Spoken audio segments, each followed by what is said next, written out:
মশার কয়েল কিনতে কিনতে অতিষ্ঠ হয়ে গেছেন এবং বাসায় মশার কয়েলের ধোয়াতে অনেকের চোখ জ্বালাপোড়া করে, তো তাদের জন্য এই জিনিসটা খুবই চমৎকার দুইটা আইটেম, কমফোর্টেবল একটা জিনিস। এটা কিভাবে কাজ করে সেটা আমাদের একটু বলেন। জাস্ট শুধু ইউএসবি তে প্লাগ ইন করবে, আর কোনো কাজ নাই।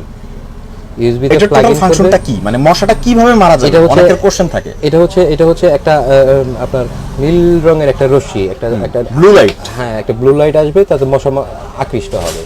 এটা কি আসলেই কাজ করে মাসুম ভাই? হ্যাঁ, কাজ করে। এখন হচ্ছে যে ওই আপনার আশেপাশে মশা পোকামাকড় যেগুলো, এগুলো আকৃষ্ট করে এখানে চলে যাবে, আর নিচে হচ্ছে ট্রে, এখানে মশাগুলো যে পড়বে।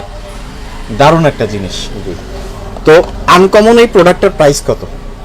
এটার আরেকটা ভার্সন আছে। আচ্ছা, খুবই চমৎকার। এটা হচ্ছে ছোট, আর ওইটা পাওয়ার বেশি না? জি, এটা একটু বড়। এটার প্রাইস কত আর এটার প্রাইস কত? জি, এটা হচ্ছে 850। আর এটার প্রাইস রাখবো আমরা হচ্ছে 650। 650, 850 এটা কি খুচরা প্রাইস? জি, খুচরা। আর যারা আপনার কাছ থেকে পাইকারি হচ্ছে যে কোয়ান্টিটির উপর ভিত্তি করে নির্ভর করে আলোচনা সাপেক্ষে। স্ক্রিনে দেওয়া আছে আপনার নাম্বার।